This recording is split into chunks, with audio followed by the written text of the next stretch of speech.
মাল লুট করার নতুন কৌশলের পর্দাফাশ করলো আসানসোল উত্তর থানার পুলিশ। এই বিষয়ে কি জানিয়েছেন Asansol Durgapur police commissionerate DC central Dhruba Das, দেখুন। কারখানা থেকে মাল লুট করার নতুন কৌশলের পর্দাফাশ করলো আসানসোল উত্তর থানার পুলিশ।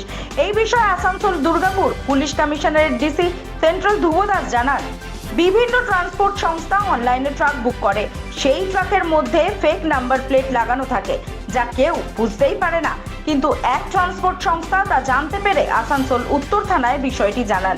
পুলিশ তদন্ত করে ওই ট্রাকের চালককে গ্রেপ্তার করে। তার কাছ থেকে পুলিশ জানতে পারে লোড হওয়া ট্রাক কারখানা থেকে মাল লোড করে গন্তব্যস্থলে পৌঁছায় না, সেই ট্রাকের মাল অন্যত্র চলে যায়, সেখানে মালগুলি বিক্রি করে দেয় ওই গ্যাংয়ের সদস্যরা।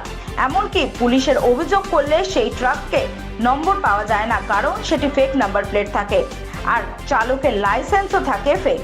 ধ্রুব দাস বলেন, ওই ট্রাকের চালককে নিজেদের হেফাজতে নিয়ে পুলিশ বিহার থেকে ওই গ্যাংয়ের আরও 3 জনকে গ্রেপ্তার করে।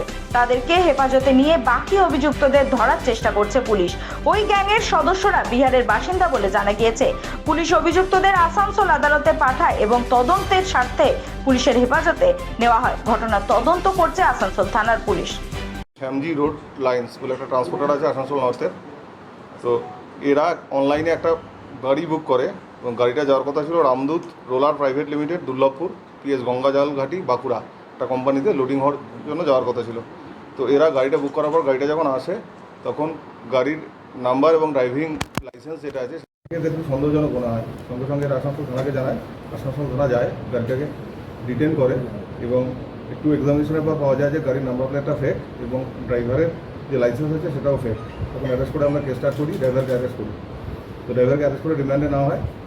ডিউরিং ইন্টারোগেশন আমরা এদের একটা গ্যাং আছে যারা এই ধরনের ফেক নাম্বার প্লেটওয়ালা গাড়ি বিভিন্ন কোম্পানিতে পাঠিয়ে তারা কোম্পানির প্রোডাক্ট হোক বা রমাল সেগুলো এটা লোড করে পরে সেগুলো অন্য জায়গায় বিক্রি করে দেয় আর কি, ডেস্টিনেশনে যায় না। তো এইরকম একটা গ্যাং আমরা সম্পর্কে জানতে পারি এবং এই গ্যাংয়ের আরও 3 জনকে আমরা অ্যারেস্ট করেছি।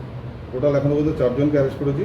এখন আমাদের সঙ্গে 3 জন অ্যাকিউজড আছে, যাকে আমরা আজকে কোর্টে প্রডিউস করছি এবং রিমান্ডে নিয়ে ফার্দার এই গ্যাংটা সম্পর্কে যা ইনফরমেশন আছে আমরা জানার চেষ্টা করব।